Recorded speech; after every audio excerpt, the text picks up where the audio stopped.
Rites of Ancient Egypt by Rachel Herman. Death was a very big part of Egyptian culture. The Egyptians believed that death was not final. They believed it was just a transition to the next phase, the afterlife. The afterlife in the eyes of the Egyptians was a mirrored image to that of the living. It was believed that the dead could still help their families and roam the earth. This is why there was such a large ordeal performed for burial rituals. The mastaba was the first structure to improve the form of the Egyptian grave. These were constructed during the early dynastic period. They were brick-lined and had a wooden roof. They were much more durable and protected grave goods much better than burial mounds. They were short, long constructions with 2 pairs of offering niches. This style of pyramid was a modification of the mastaba and was built in the 27th century. Layers were added to the mastaba to prevent lateral penetration. This in turn led to the step pyramid. This was the first structure of its kind and was an innovation. The step pyramid is also known as the Pyramid of Djoser because it was created for the burial of Pharaoh Djoser. The Great Pyramids of Giza were built during the Old Kingdom between 2613 and 2181. These style of pyramid created true immortality. Pharaoh Khufu was buried in the first pyramid in 2550 BC. The Great Pyramid stands 481 feet tall, 2.3 million stone blocks, and weighs over 15 tons. The second pyramid was for Khufu's son, Pharaoh Khafre, in 2520 BC. This pyramid has the Great Sphinx sitting in front of it. The final pyramid was the smallest and was built for Pharaoh Menekhuphre in 2490 BC. All of these pyramids were multi-room, massive structures that displayed the complexity of burials within the Egyptian culture. Mummification is the process of preserving the deceased. It was not only a preservation of the body, but the organs as well. The Egyptians were revolutionary with the burial practices. Preservation of the body was necessary due to the idea that you would still need your body in the afterlife. The deceased was brought to the chief embalmer, also known as the priest, to perform the mummification of the body. The first step of the mummification process was the removal of the brain through the nasal cavity with an iron hook. The Egyptians believed that the soul was in the heart, so the brain was useless in the afterlife. The embalmer then made a cut on the left side of the body and removed all internal organs and rinsed the inside of the body with palm wine and infused it with ground spice. Special herbs were placed inside the body, and the heart was put back, and it was sewn up and placed in natron, also called the divine salt, for 70 days. During the 70-day dehydration process, the internal organs were placed in canopic jars. These were 4 jars that represented the 4 sons of Horus, also known as the protective deities. The first son is Imsti, who was depicted as the human head and guarded the liver. The second son was Hapi, who was shown as the ape head and guarded the lungs. The third son is Dwamatuf, shown as the jackal head and guarded the stomach. Lastly is Qebhensuf, depicted as the hawk head and guarded the small and large intestines.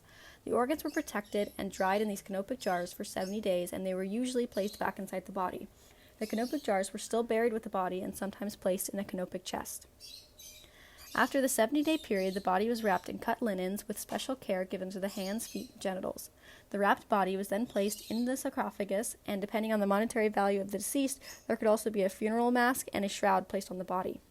The reason the heart was placed back inside the body is because it was needed in the afterlife in the Hall of Judgment, and was weighed against the feather of Mat to determine if it would be in a state of happiness or the devourer of the dead would eat your soul. The 70 days that the body was in natron was a representation of the time Sothis was absent from the sky. The sarcophagus is a type of coffin that the Egyptians used for the burial rites. This style of sarcophagus was completely dependent on how much the family of the deceased was willing to spend on the funeral. The inside of the sarcophagus was sometimes engraved with hieroglyphics that described to the dead what to do and where to go. The Egyptians believed that the afterlife led to the need of grave goods. Grave goods are items placed with the body that could be needed in the afterlife. Grave goods can vary dependently on whose tomb they are in.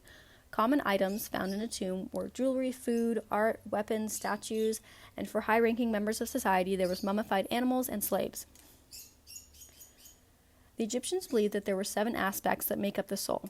Kat was the physical body, Ka was one's double form, Ba was the human-headed bird aspect, which could speed between earth and the heavens. Shayut was the shadow self, and Ankh was the immortal transformed self.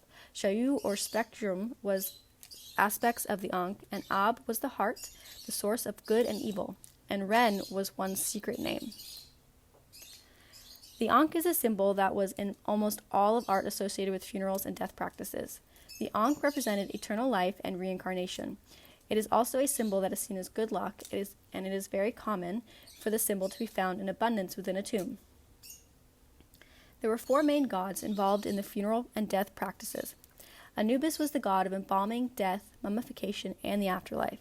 The chief embalmer wears the head of Anubis for the mummification process.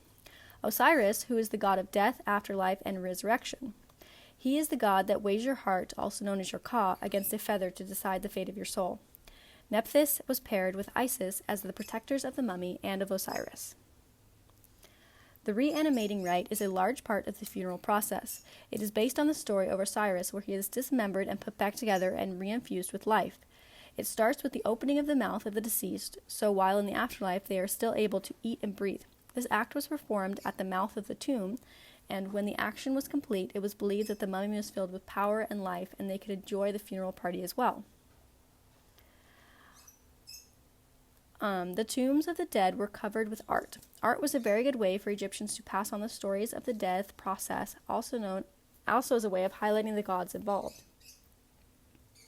The Egyptian mourning process varied with the status of the deceased.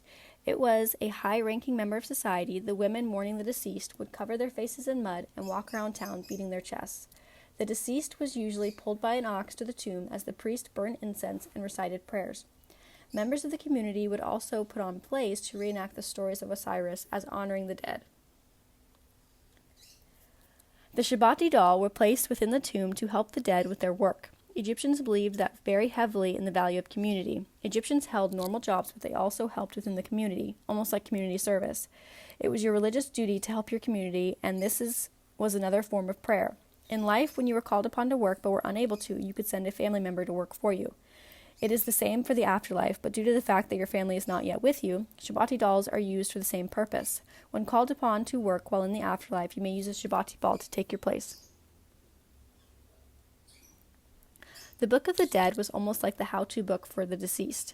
It would describe how to navigate the afterlife. The true title in Egyptian for the Book of the Dead is Coming of Fourth Day. This book was filled with spells and prayers for the dead. Margaret Burnson explains that this book was to instruct the deceased on how to overcome the dangers of the afterlife by enabling them to assume the form of several mythical creatures and to give them the passwords necessary for admittance to certain stages of the underworld. By the time of the New Kingdom, the Book of the Dead was very popular and they became personalized for each person. The writer would have to know how the deceased lived their lives and how they would add spells and prayers that they believed would help the dead who needed them in the afterlife. Only the high class and royal could afford the Book of the Dead before this time. Spell 125 was the most famous and well-known of all the spells. This was the spell of the Hall of Truth. Anubis leads the dead to the hall where the deceased person's heart can be weighed and judged by Osiris and his 42 judges. The spell starts with telling the dead exactly what to say to Osiris when presented in front of him. The final aspect of the spell describes what attire should be worn to this event and what dialect the spell should be said in. By 650 BC, the majority of these books had become standard with 190 different spells. Each writer had their own small edition, but these books no longer held the same monetary value that they once did.